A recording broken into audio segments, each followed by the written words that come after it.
Okay, good evening. It's almost evening. I just have to walk around. I just got to get used to this for just a second. Let me just to share just one thing with you, a little bit about what I do, so that you understand the context of what I'm getting ready to share with you. I spend my life going in and out of different organizations, helping them learn how to be world-class with how they use technology. And so it's an interesting thing. I've spent over 30 years in technology myself, and so it gives me a pretty good viewpoint, right, to be able to understand what the distance is between organizations that I get to see and world-class at doing technology. And there isn't really a grade card for that, and so our firm developed a grade card, but after being in and out of so many in different countries all over the world, different sizes, different industries, you start to get a pretty good idea of what is good and what's not working so well with technology.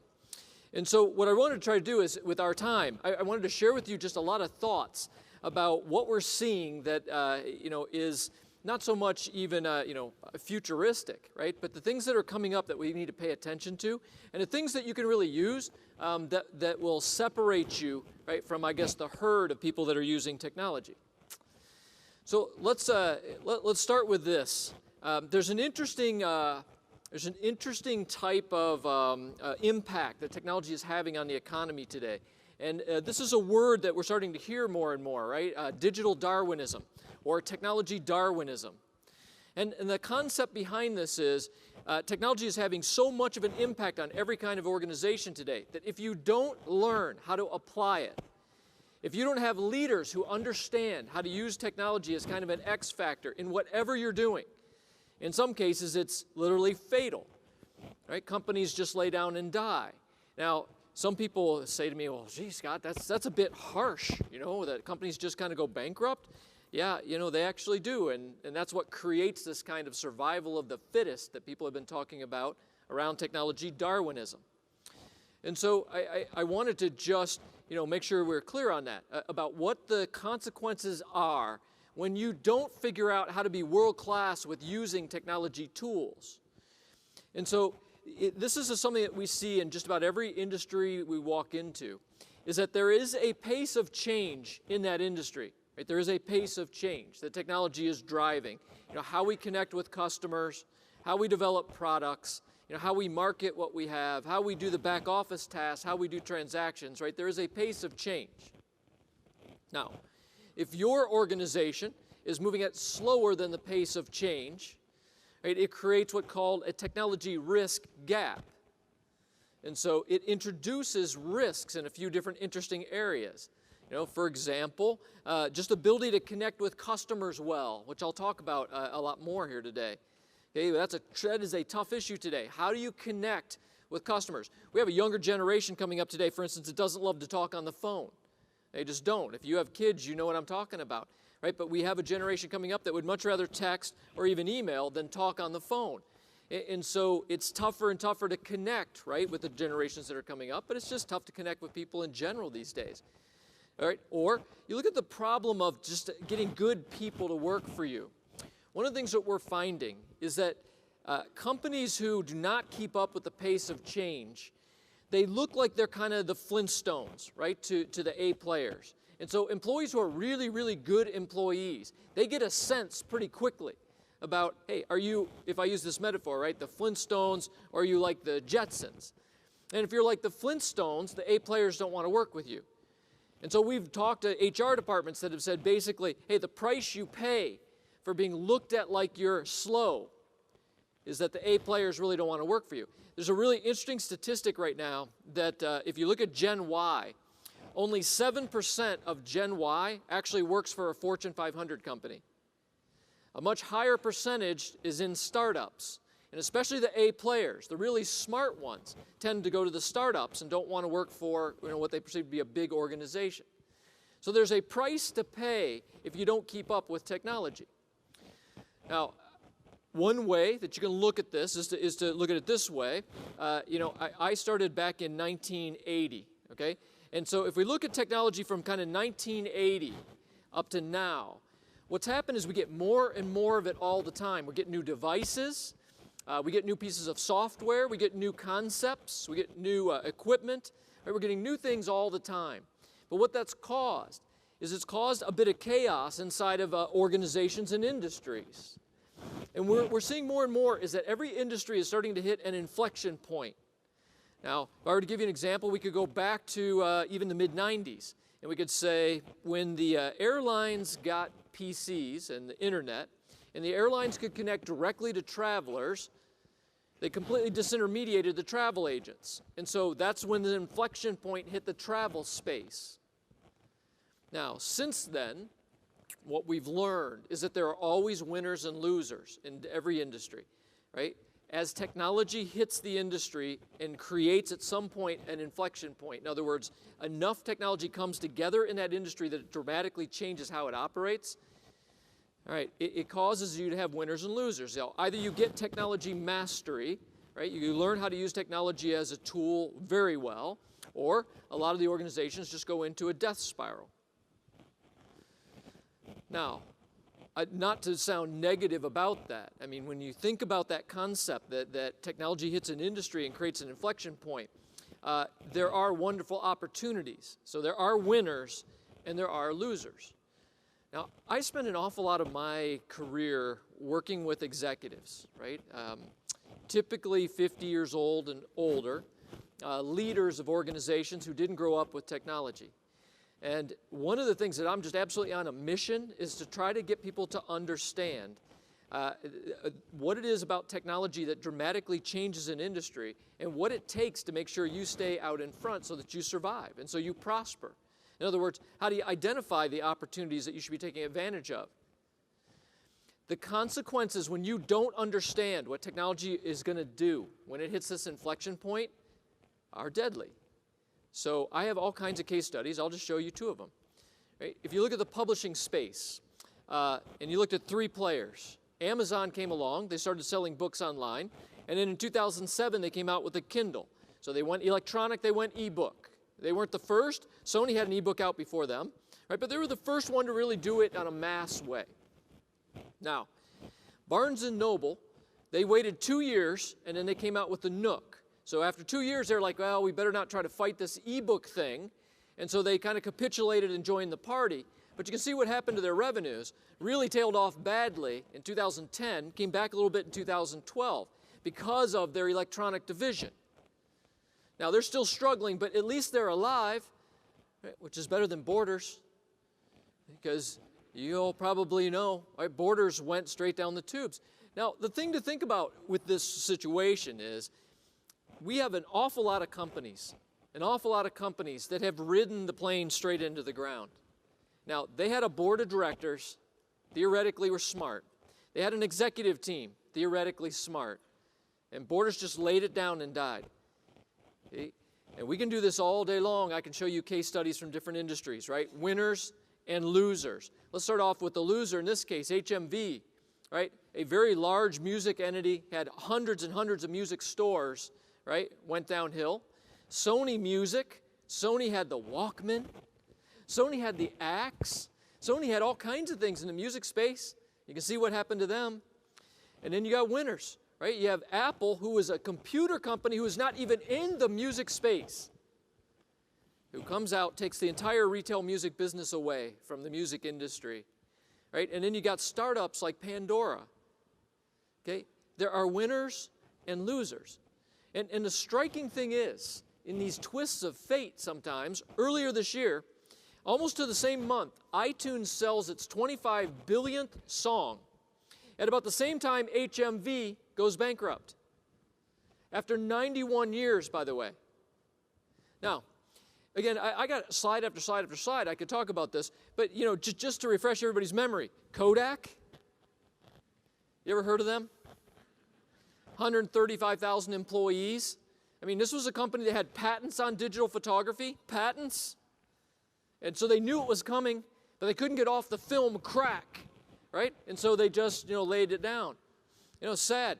But, you know, here's a couple. I just say, I'm getting older now, so I have to do some that are age-based. And this really this shows who's young and who's older. How many people here, I just want you to raise your hand, how many people here's mother bought out of the Spiegel catalog? Okay, you're all old. Let's just establish that. So did my mom, right? And Spiegel's gone now. Spiegel went bankrupt. They were around since the turn of the century and couldn't make the change over into e-commerce. All right, we'll try another one, see if we can pick up some other one. How about Olin Mills? Anybody get their picture taken by Olin Mills when you were young? There you go, you're on the border of old. Bordered. Olin Mills is gone. Polaroid gone. Right? Blockbuster? Really? You thought you were going to rent silver discs forever? Like nobody at a board meeting one day said, hey, this internet thing, what if they could download movies off the internet? They wouldn't need to rent our silver discs anymore. Really? Nobody said that. Okay? Which brings me to the point about leadership. Okay? I don't know what you're laughing about. Now, and I tell you, there are things I get frustrated with. One of the things I get frustrated with quite a bit is that I told you I work with 50 and 60-year-old leaders. They're the ones that have the strategic control. They're the ones that have budget control. And so if you want to know what's happening with technology as an X factor in every industry and why we're not reaching into the technology toolbox and better at it, it's leadership. In fact, when we go in and we look at an organization to see here's they are and here's world class, and you say, what's the first thing you notice about why they're here and world class is here? The first thing you notice is they have a C-suite, right? They have executives who don't understand technology concepts. They don't. It doesn't matter how many people are telling them to do something different, like they don't understand it. They didn't grow up with it. So when you say something to them like big data, they don't really know what big data is. Like they go, well, that's a lot of data.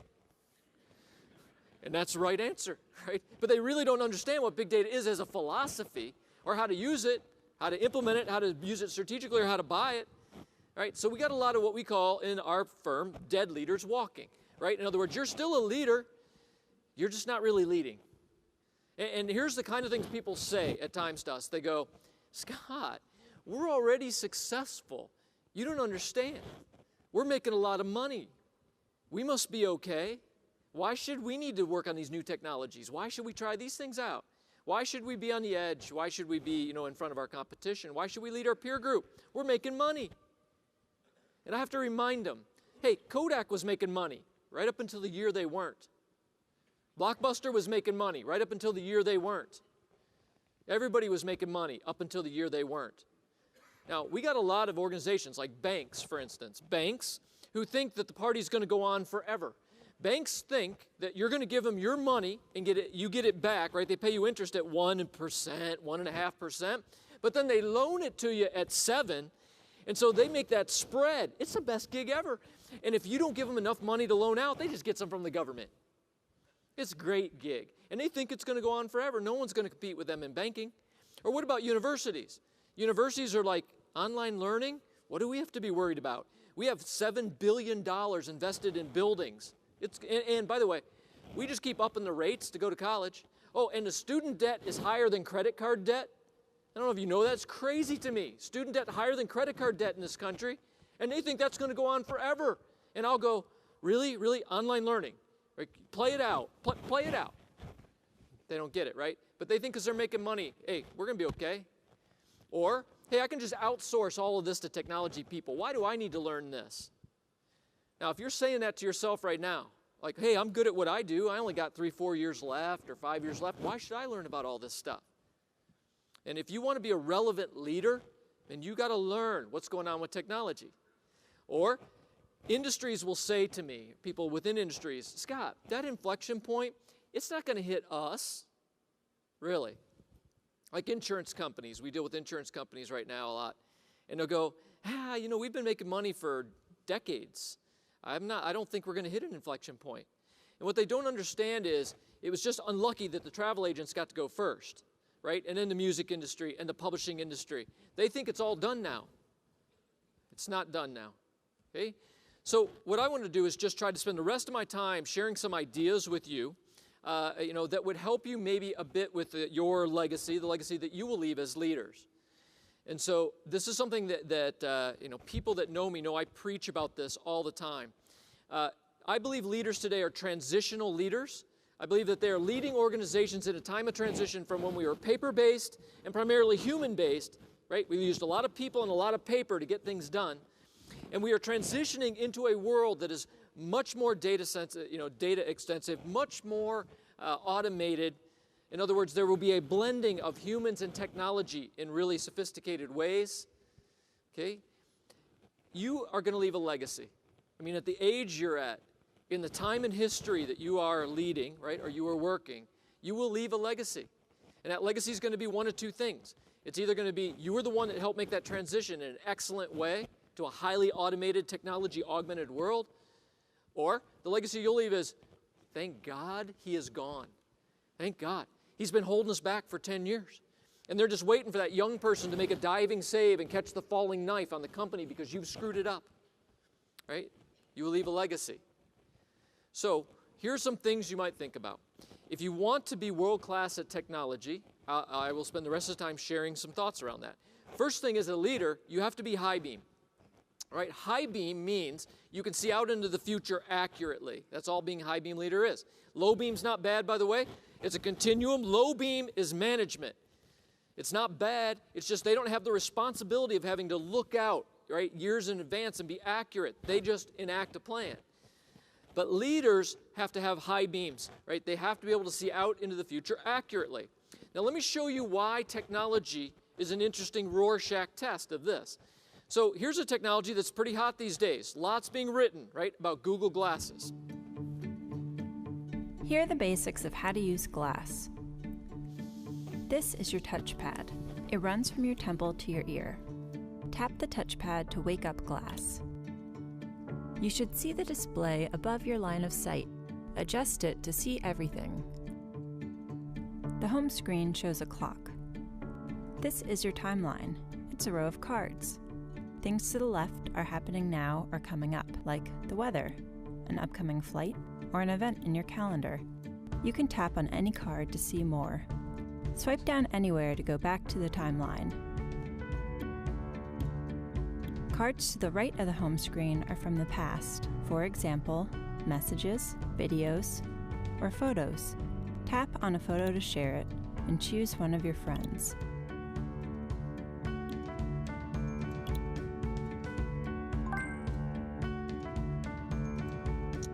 Swipe down to go back to standby. And have fun exploring. All right, so there's a technology called Wearable. Let's mix it with another technology. This is called brain-computer interface, a device that you put on your head. It learns, right, how you think by the electrical waves coming out of your scalp, and then it allows you to control a computer just by thinking.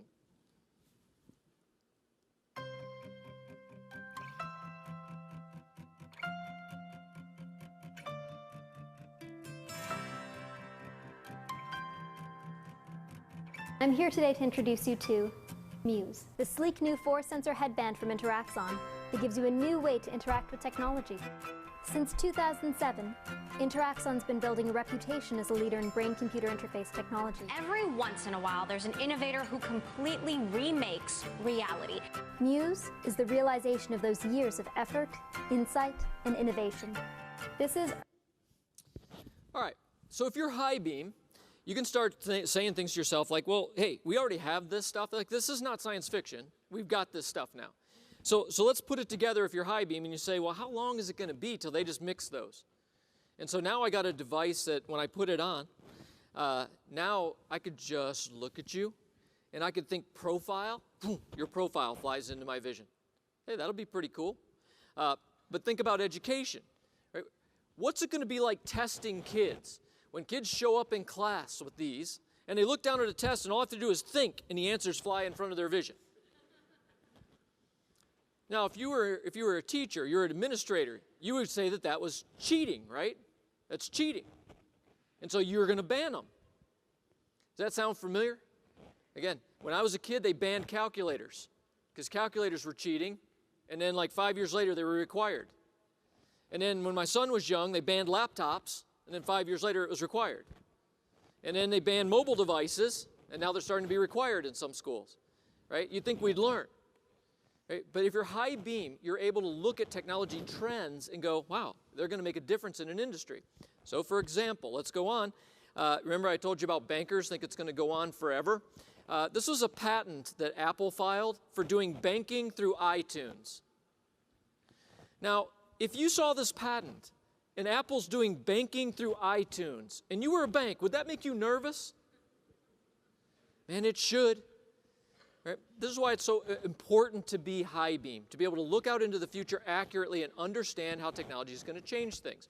So let me give you a bit of a future view. Okay? This is kind of a critical concept that will help you a little bit think about what technology is going to do. So technology can be thought of as always creating connections that have never been done before. Right? In humanity, we've never had this connection before. So Web 1.0 was connected organizations or websites. And when we got that, obviously it changed a lot of things in the economy, good and bad. It allowed people to sell all over the world with e-commerce, but it got travel agencies killed, right? But it connected organizations were websites connecting to their customers. Hey, we moved on to Web 2.0. It's where we are today. We're kind of fading into Web 3.0. Web 2.0 is connected people. Today, any one of you can talk to 1 billion people for free, instantly. Like, humanity has never had this before. Like, seriously, you could light up a blog tomorrow, and if you had something really cool to say, you could have 5 million people reading your blog. And how much would it cost you to do that? 0. You're right. Right? We've never had this in humanity before. And the sad thing is, companies are wasting this, by the way. From a marketing standpoint, just wasting this capability to talk to so many people, what we call the organizational voice. Now, we're fading into Web 3.0. Web 3.0 is connected devices. So we've connected organizations, we connected people, now we're connecting devices. Now, this is called pervasive computing, or the Internet of Things, or the hot phrase now is M to M, right? Machine to machine, right? And what happens is devices are all internet connected, devices are all intelligent, they talk to each other, right? And then when I say devices, we're talking about light switches, HVAC, your car, televisions, appliances, right? The sprinkler system, your pool heater, every device having some amount of intelligence and talking to each other over the internet. And it will, what they say a lot, and I agree with this, it'll feel like the devices have come alive. So for example, my daughter just turned 16, right? In this world, what will happen is when she gets in my car, the car will know it's her. And because the car knows it's her, the radio will not go above 75 decibels. The speed limit, the car will max out at 65 miles an hour, no matter how hard she presses on the gas pedal. And the best thing of all is, the car will not drive outside of a 30-mile radius of my house. The engine dies, right? It's an intelligent device, right? But every device will be intelligent. Your lights in the building, the HVAC systems in the building. You know, I work with a client that's built what's called BI, Business Intelligence for Buildings, BI for buildings. They monitor everything in buildings. They monitor the CO2 levels in the rooms, and they adjust the HVAC on the CO2 levels. Like, the building is almost alive. All right, Web 4.0, connected information systems or connection platforms, right? So this is a world where every organization connects to all kinds of other organizations' data flow, so they can do more predictive analysis instead of forensic data work, which is what we do today. Like today, we do so much forensic data work, and we're struggling just to get up to real time. But in a world where your organization can automatically be connected to the weather service, so that you know what's going to happen with the weather, and you know what the weather impact is going to be on your building, or on your product, or on your sales, right? And it's all predictive analysis. You know, that's a connected information platform world. Data flowing, like data just doesn't flow today. Web 5.0 is humology. We'll talk more about humology later, but humology is the concept that humans and technology are integrated at very deep levels. In other words, now you have that brain-computer interface. It's subdermal. You just look at a screen and think, and the screen does what you want. You know, you've got retinal projection, you know, and this will be fairly normal. Now, the thing I want you to understand about this, about connections, what is going to happen to us is that people and devices are going to literally all start connecting in a way that forms a net. I mean, literally a net that connects us all. Woven into each and every one of us, there is an internet. We connect to each other, thread to thread, cell to cell, heart to heart. When formed correctly, the net forms community, and we catch boatloads of life. We all yearn to be hewn in this collection, for it is the human connection. It's the reason why we have eyes, tongues, and lips, so we can be intertwined together as we see, speak, and kiss. It's the reason why we have right and left hands, so that when my right reaches your left, pinkies, rings, middles, pointers, and thumbs interconnect in the loom of the human thread. But we have become disconnected by nations and nationalities, language and legalities, wars and quarantines, prejudices and bigotry. The net of humanity has been severed severely as we cut ourselves off in the pursuit of individuality.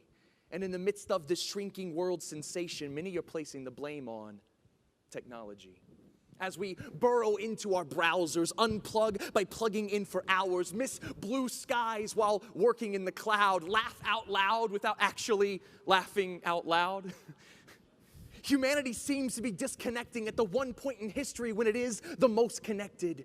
But just as to the good, we are not entirely compliant nor entirely resistant. Neither is this tool entirely consistent. For the problems of our world used to be too big and too distant to connect to and know of their widespread existence. But now our world is too small and too close for us not to make a difference. We can now connect crowds around a cause, the ignorant to knowledge, the isolated to college, orphans to their fathers, donors to nonprofits, and injustices to those who can stop it. We can now see our newborn nephew, a revolution break through, the troops as they withdrew, uncensored world news and what is and is not true. We can now hear cries from Thailand, shouts from Somalia, and can shove our arms elbow deep through our screens, reach out and touch them. But so often, we use this tool to ignore them and the rest of those humans.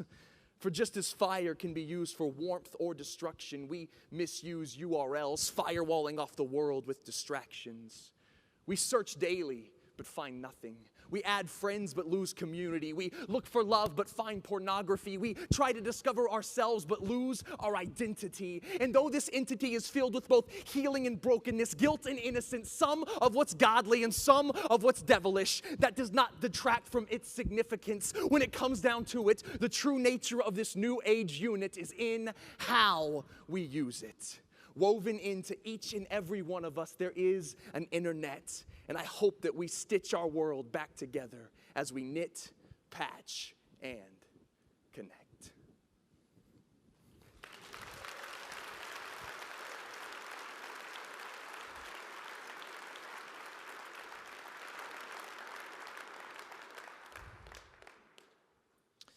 If you're going to understand how to connect technology well, you have to understand there are really two sides of it. This is the way to look at it. One side is the digital plumbing. Okay? Digital plumbing is the infrastructure, the IT, the servers, the software, the data layer, right? What we call the plumbing. It's called plumbing because data flows, right? You got to understand that we have digital plumbing. And then on the other side, we have digital marketing. We have outreach. How do we use technology to connect with our customers, connect with our prospects, connect with lessees, connect with the people, right, that we've got to connect with in business? That's all digital marketing. And so if you're going to be world class, you have to understand we got these two sides to technology. And the way that the two sides get used is this, right? Once you get technology mastery, you can start focusing on what we call profit amplification. Profit amplification, right? I might be a technical guy, but I'm a businessman, right? And the reason businesses exist is to make a profit. And so what we can do, right, with digital plumbing and digital marketing is that we can use digital plumbing to lower our costs because we can better integrate humans and technology, right, and streamline processes so we can lower costs while we use digital marketing to raise revenues. And if you can flatten out your costs and you can raise revenues, that's called profit amplification. And that's something you should be seeking to do with technology. If you're a leader, that's how you want to apply it. How am I using digital plumbing to lower costs? How am I using digital marketing to raise top-line revenue? Right? It's just a concept to understand. Now, let's talk about that a little bit. When I talk about plumbing, I could talk about it for 2 days, but I'm just going to talk to you about a couple things inside of plumbing. The data layer. Right? Today, these two words, right, big data and business intelligence, BD, BI, right, they're hot topics. Now, the thing I want you to understand about this is these are philosophies. These are not pieces of software necessarily, right? We use software, we use data warehouses, data marts, right? But these are philosophies. In other words, big data is the philosophy of more data is better. More data gives us more visibility, more analytics. It helps us have more visibility into what's going on. We can see patterns, we can see anomalies. But what I get sometimes is the executive that says, dude, can you slap some big data on me? I need me some of that big data. I read about it in Forbes. We need some big data, okay? And yes, you do, right? Business intelligence is a philosophy. It's data mining. It's how do I go find value out of that data? So I just want you to understand these concepts. I'm going to run through this with you just so if, in the future, if anybody ever says to you BI, I want you to really understand what BI is. Because we say these letters, these words like everybody understands. Business intelligence is not Cognos. It's not iDashboards. Okay? It's not Tableau. It's not ClickView. Those are all tools that help us do BI. Here's what BI really is. BI starts with a platform of big data. In other words, the more data you have, the better quality it is, the better it flows, right? That's the basis we build BI on top of. The next layer is just custom reports and dashboards. This is where most people are today. They're just trying to create custom reports and get custom dashboards built on top of the BI. But BI actually gets interesting at the next two layers. So the next layer, which is probably my favorite right now, is the rules layer. The rules layer, the rules platform, is where we write rules that watch the data and then they take actions automatically. And normally in a company we go into, we'll work with a client, we can develop hundreds and hundreds of rules by asking leaders and humans, what do you look at? Like when you look at reports, what do you look at? What are you looking for? And you go, well, I'm just looking to see if revenue's going up or going down by more than 5% over the course of a month. Or I'm looking if I see the conditions which might tell me that a tenant's going to leave, right? I look for these conditions. These are all rules that are in your brain. And we can turn those rules into code that just watches the data and it just alerts you. But then you don't have to watch it anymore, right? Now you're free to go do what humans do well. You can shake hands, go golfing, right? You can sense my emotions. You can be creative. You can do what humans do instead of staring at spreadsheets, right? Or staring at dashboards. I love the rules layer. Because when you automate the rules layer, it frees people to do things that humans should do. Sad thing is, we've had rules for a decade. What we don't have is leaders who understand how to use the rules. I mean, it's literally like I got a toolbox, and I got a Dremel tool in it, and you need to cut off a nail, and you're over there with a hacksaw, because you just don't know what a Dremel tool is. That's kind of where we are with rules. All right, the next layer is where we got some other interesting things. Predictive analysis, like I told you, the 3 time states of data, right? Forensic, real-time, predictive. Predictive is the only time state that we can change. That's why we got to move what we're doing up to predictive analysis instead of forensic. Hey, what happened with the accounting last month? We can do nothing about that. It's called bayoneting the wounded, right? Going back and looking at the accounting from last month, bayoneting the wounded. The battle's over. Predictive analysis, the battle hasn't been fought yet. Right? Mashups are just overlaying different kinds of data. So you overlay 2 or 3 different kinds of data to see something you may never have seen before. Data visualization is not pie charts and bar charts. Data visualization is seeing the data in shapes and colors and flow in a way that shows you things you would have never seen without the data visualization. Okay? And then ultimately what we want BI to become is augmented intelligence. In other words, we want the BI system to be so refined with so many rules, right, so much data visualization, that it replaces what humans do so that humans are freed up to do what is more uniquely human. Because today we have humans doing things that are not that great for humans to do, right? Small repetitive tasks, staring at spreadsheets or numbers, trying to look for anomalies. Machines are better at that, okay? So from now on, if anybody ever says BI, I hope you know what BI is. This is just one example of what we do with plumbing. And the whole goal is to lean out, right? Lean out business processes by doing things like this. Now, if you're going to be data-driven then, if you're going to be a data-driven company that uses plumbing well, then these are things you'd focus on. And the first thing is you want to gather more information or more data than your competitors or your peers. So let me give you an example. Customer data. One of the saddest things to me right now is people gather very little customer data or prospect data. Typically what we've done is we gather just enough data to bill somebody. Name, address, telephone number, email. Like, I just got to gather the information to bill you. We don't gather 50 fields of information so I can know you. That'll come up later here in the talk about why that's important, right? I just gather enough to bill you. Oh, and by the way, I don't worry about trying to gather information on 1 million people. I just gather it on 1,000 people, right? So you want to gather more data. Data is an asset. You want to gather more data than your competition. You want to constantly figure out how to use that data to find new anomalies, new patterns. And then you want to constantly use this new data, right, this new ability to make better decisions. Right? That's the way to think about plumbing and data, BI, BD. And again, this is one example of a philosophy that you should be doing with plumbing. But I want to spend a little bit more time on marketing. So the hottest thing for raising revenue right now is called one-to-one digital marketing. Digital marketing is made up of 5 elements. The 5 elements are web properties, social technologies, and mobile. These 3 things weave together to catch prospects or to communicate with your constituents or your clients or whoever. The 4th element is traffic drivers. So how do we do SEO, SEM? How do we drive traffic into our net? And then the last element is measurement systems. How do we measure conversion rates? How do we measure this thing? Now, when I say measure it and the engines and all that kind of thing, understand this. One-to-one digital marketing means that I have built a big database of information so I know how he is different than you and how both of you are different than her. And you are all clearly different than her. I can tell by the Washington Redskins jersey she's got on, right? And so if I don't know more than 6 fields of information on you, how do I do one-to-one digital marketing? Okay, it's not just digital marketing, it's one-to-one. And the way to think about this is we have the ability today to create an engine of revenue. An engine of revenue. I don't care what you're doing. I don't care if it's, managing property, whether it's an insurance company again or it's banker.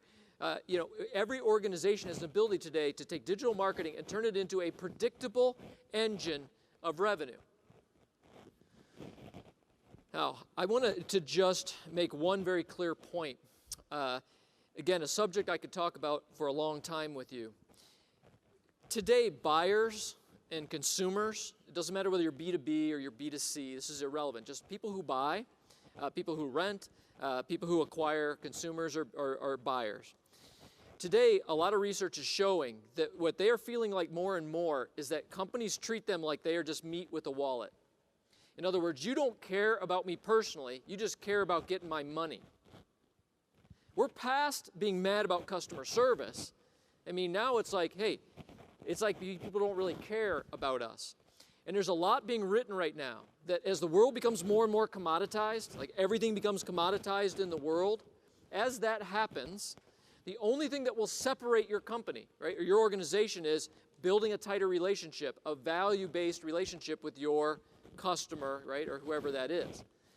And so I just wanted to show you, like one-to-one digital marketing, when you point that engine, and you're trying to get your website and your social technologies and your mobile applications all dovetailed, this is the kind of thing that we're doing today, is we're saying, all right, there is a hierarchy for how we connect to the world. Whatever your organization is, there's a hierarchy. It doesn't matter if you're a small company or a big one. And here's the way it looks. Digital outreach is, what's the role you play out in the world? So what are you expert in?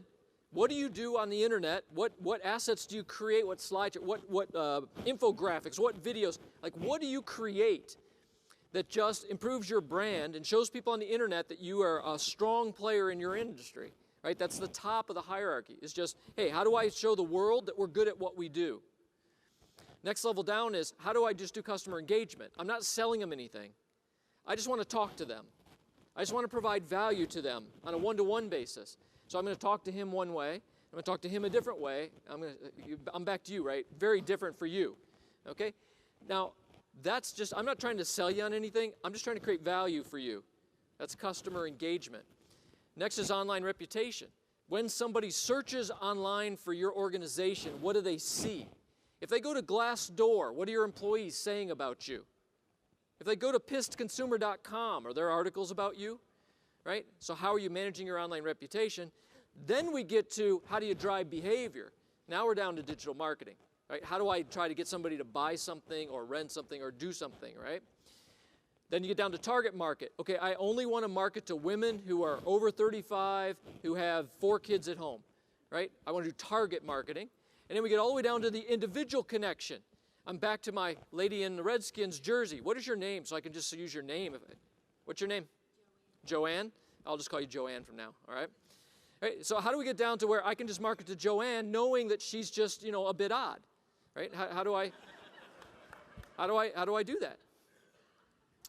All right, a hierarchy of connections. This is where you point something like digital marketing. Now, digital marketing is a huge field. I'm just trying to give you an example of the difference between people who are world-class at technology and people who aren't. People that are not world-class do not understand digital marketing and do not understand how to build connections with their constituents. They just don't. All right, when we talk about connection, we probably ought to at least mention mobile, right? And so let me just tell you real quick about mobile, right? I thought this is an interesting statistic. I've seen it in a couple places now. 150 times a day, right? We're looking at mobile devices. Now, what psychologists are telling us today is that these aren't just mobile devices anymore. So look at this picture up here. Thank you. It's not coming back. All right. This picture, the top one is, of course, when they elected the Pope 8 years ago. The bottom one's when we elected the new Pope. Would you please look at this and tell me, what is the difference between these two pictures? Anybody? 8 years. Think about that. In 8 years, the difference, right, with these mobile devices. Now, the mobile devices, just so you understand, the role they play in our lives, psychologists say, is as an outboard brain. Now, the reason they're an outboard brain, they say, is they do 3 things for us. One is they store memory for us. They store addresses, birth dates, anniversary dates, right? They store things so we don't have to memorize things anymore, not small bits of data. They also solve problems for us. They follow people around. They look at when they run into a problem, how do they solve it? High percentage of the time today, the solution is coming off the device. One day I saw these kids, 16-year-old kids, side of the road, flat tire, 2 kids huddled around their mobile device, watching a YouTube video on how to change a tire. True story, right?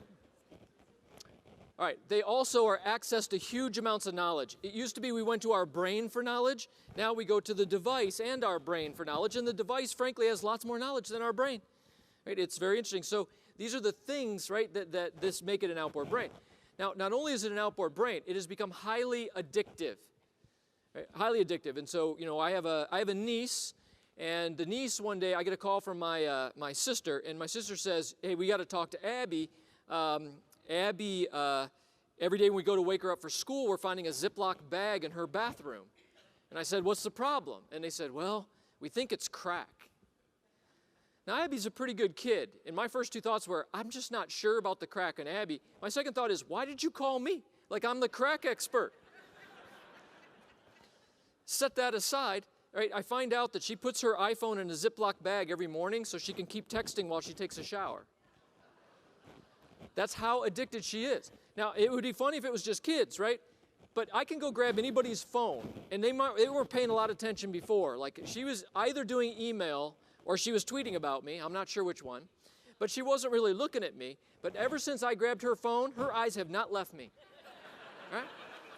And if I keep holding her phone, she'll get shaky here in a minute. Except you said you didn't like the phone. Right? But this is an outboard brain.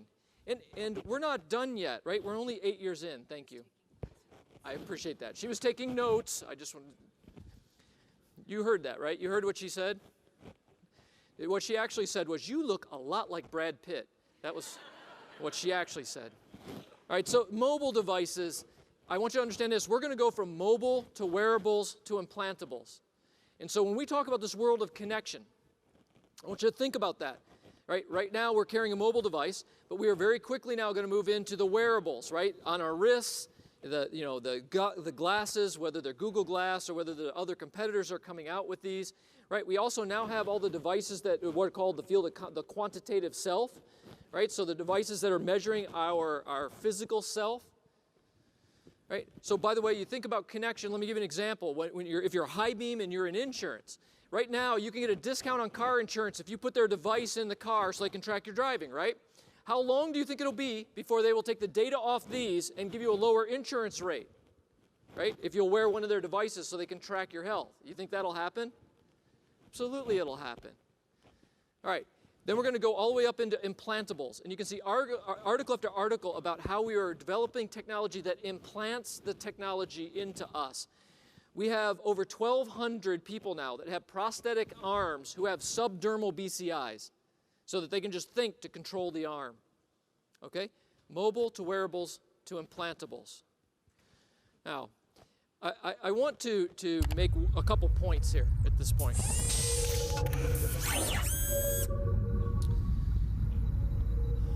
One point I want to make to you, if you understand the Star Trek reference, is that when you look at something like this, right, connecting mobile, wearables, implantables, and you say, not me, I would never have one of those subdermal BCIs put in my brain.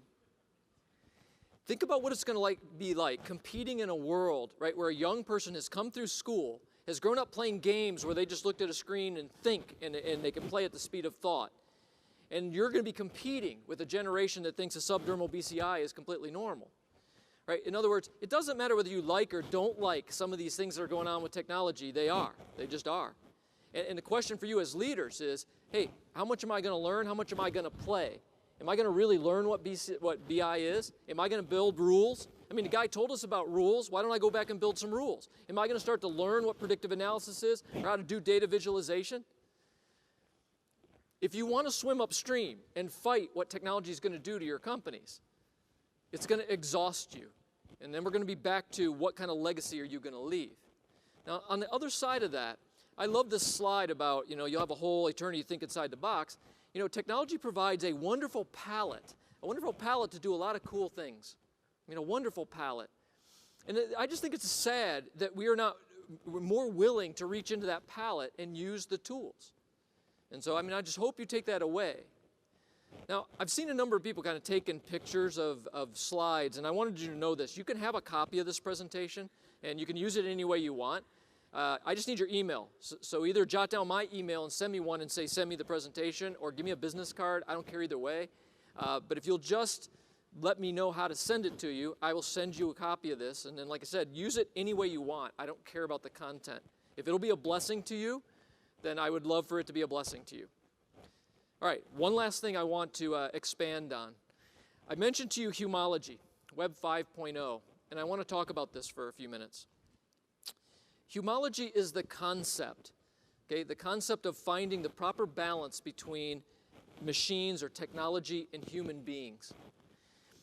We are now in a time where this has already started, okay, where we're already having to make decisions on should a human do a task or should we get technology to do a task. So for instance, insurance adjudication. It used to be that when an insurance company adjudicated claims, they had a room full of 200 people. Every morning they got a stack of 20 or 30 claims, and they spent the day leafing through claims, seeing if we should pay the claims. We now have built smart automated adjudication systems where we feed in electronic records, not paper, and 95% of them, the computer decides should we pay them or not pay them. And now we don't need that room of 200 people anymore. Now, if you've studied this, this has caused what is called the Great Decoupling. If you're not familiar with it, the Great Decoupling is something that the Labor Department came out with a chart and showed. What it showed is, if you go back to 1930, and you chart job growth, okay, job growth and pay versus productivity, they went up exactly in lockstep like this until 1980 or so. And then in 1980, they started to split. And now the split is getting wider. In other words, job growth and pay is flattened out, but productivity continues to go up. It's called the Great Decoupling. It just went like that. Now, why is it that happened? Why is it that we're not creating really that many more jobs if you look at it on a basis of how the country's growing, right? We're not really creating more jobs, or really the pay isn't going up if you index it. But why are we more and more productive? What's driving this? It's not rhetorical. I'm asking, really, what's driving it? Yeah, obviously, right? I mean, it's technology growth is driving this. What we will find ourselves doing, right, for the next decade or two is trying to make good decisions on when do we use a human versus when do we use a piece of technology. And that field is called humology. So let me show it to you this way. This is something that our company put together just so we could help work with clients in a better way, right? And so it's a scale. And the way the scale works is 0 is something that is 50% human, 50% technology. And then, of course, H, 1, 2, 3, 4, 5 means you're using more and more human, less and less technology. T, 1, 2, 3, 4, 5, more technology, less human. And what we do today is we literally look at processes, companies' processes, and we put them on the scale, and we see where are you. Right? Now, here's what we know, okay? At one end, if you use too much human, it's expensive, it's inconsistent, they can leave you, all right? And you have to have heroes that are very good at what they do. It's not very repeatable. There are problems at the other end as well. You go too far into technology, you get what's called self-serve frustration. We all know this from the airlines, right? When you call the airlines and you hit an IVR system, and it's press 1 for this, press 3 for this, and finally you're like, operator, right? 0, just because you got to have a human, right? That's self-serve frustration. Now, when you look at a scale like this, okay, just so you understand how to use it, where do you think Amazon is? Where's Amazon if you had to pick them on the scale? I heard T2, T3, I heard T4. All right, I think they're at T4, right? And I think they're at T4 because, yes, every once in a while, an Amazon person, you might run into them. And actually, they're trying to do some new things now where you will talk to more people. But up until this point, a perfect day for them is you go on their website, you order something, and it gets shipped, and a robot pulled the brown box. If you know what they do in the warehouse, they use robots to pull the brown boxes. So, I mean, Jeff Bezos has made a decision to say, I want to be over at T4. That's the right place for me.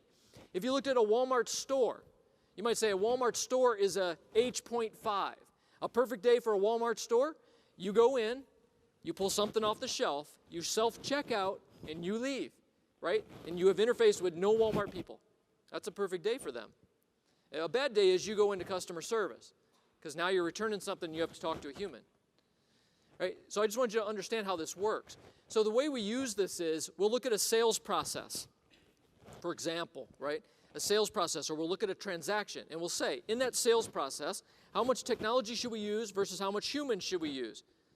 And it depends on who you're selling to, depends on what you are selling, right? But based on all these things, we could say, okay, well, your selling process probably should be a, something.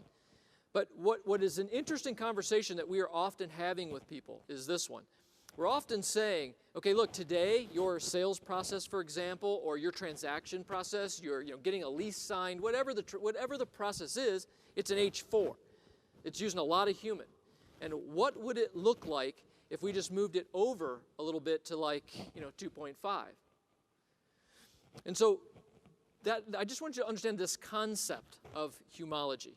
Right, of the blending of humans and technology, and that we will spend the rest of our lives trying to make sure we get this right.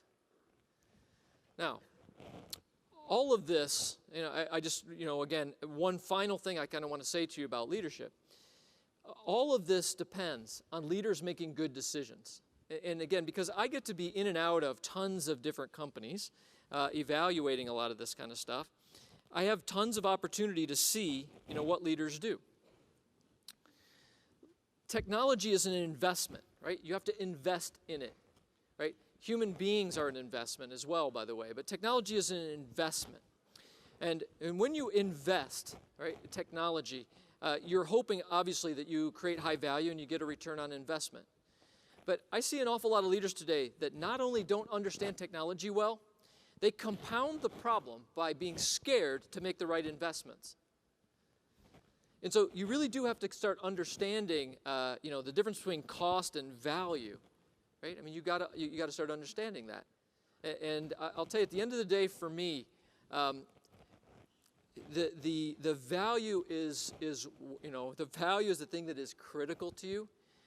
The cost, is something that is a bit more irrelevant. It's really, what is the ROI? What am I going to get out of this?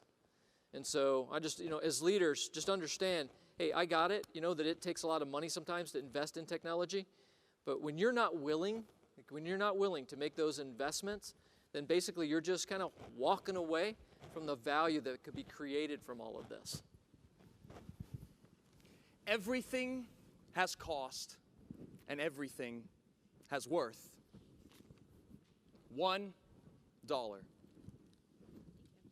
4 quarters, 10 dimes, 20 nickels, 100 pennies, or if you're feeling fancy, 5 dimes, 5 nickels, and a quarter. 20 pennies, 10 nickels, 3 dimes, change the order. You'll still find that 1 quarter, 2 dimes, and 11 nickels, no matter what you call her, she'll always end up $1. Now, this singular rectangular piece of government printed paper has, by its very nature, both worth and cost. And you know how much it's worth because you know how much it costs, right? 27 pennies, 1 quarter, 3 nickels, 2 dimes, and those 3 other copper coins from the couch cushions you thought you lost will always be worth $1 because you know how much $1 costs. It's intrinsically linked, like an ocean to its beach, like an arm to its reach, like a mouth to its speech. The worth and cost of this cotton woven purse are tied tighter than the fibers of its manufactured birth. $1 is always worth, how much? $1. But what about you? What are you worth? Now, I'm not talking about net worth or benefits, assets, investments, or whether or not your salary's enough to land you on the Forbes list. When I ask this, what are you worth? I'm not asking, what do you cost? For I happen to believe that we as human beings are worth far more than we cost. But that's not what comes across when we only give in value what we take in cost. $80,000 a year, 40 hours a week, 2 big deals a quarter, 1 satisfied boss, that's what you cost. But if you'll look at your job, like I hope you will, you'll see that many of you don't view yourself very differently than you view this dollar bill. And neither will those around you. Because as long as you measure your worth by the measure of your cost, you'll never look any different than the millions of printed dollar bills coming off of the American mill. For not working for your worth, but working for your cost is not how businesses win, it's how, oh man, they are lost. Take this conference, for example. Is it only worth what you paid to be part of this meeting? Or is its true worth found in what everyone who's been speaking and you've been speaking to have been bringing? Is the worth of this summit simply summed up in the sum you summated to summon your submission? When you go home and a coworker asks, hey, how did it go? Will you just hand them an expense report thinking that's all you had to show? No.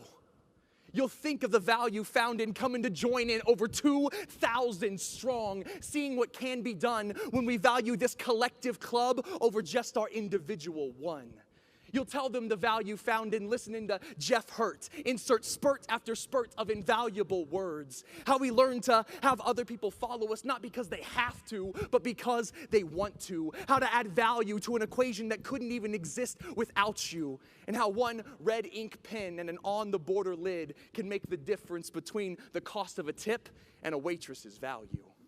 You'll tell them the value found in listening to Scott Klososky, helping us to see how technology is evolving from just connected companies to more and more connected entities. And as you add more worth, not cost, to each and every one of these, the more worth you'll have from the cost you put into your technologies. And I'm hoping you tell them about the value found in listening to this white Oklahoman recite a poem,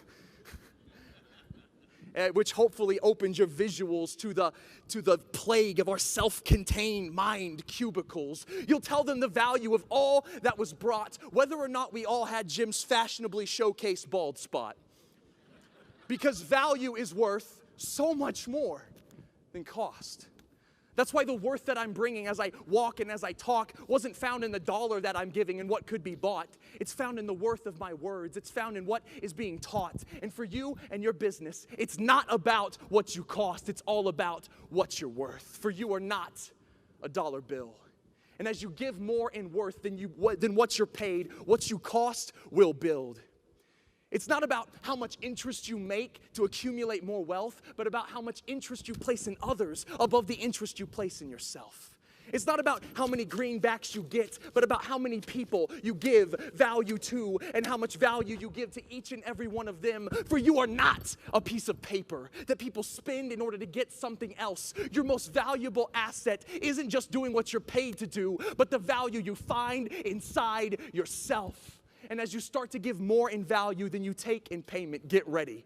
Because there will be someone affected by your worth, not your cost, who will honor your abasement. Don't be the paper, be the poem. Don't be the payment, be the motion. Don't be the dollar, be the words. Don't be the cost, be the worth. For when you finally start to give more in worth than you take when you're bought, you can finally let go of that wretched thing known as cost. Thank you guys so much.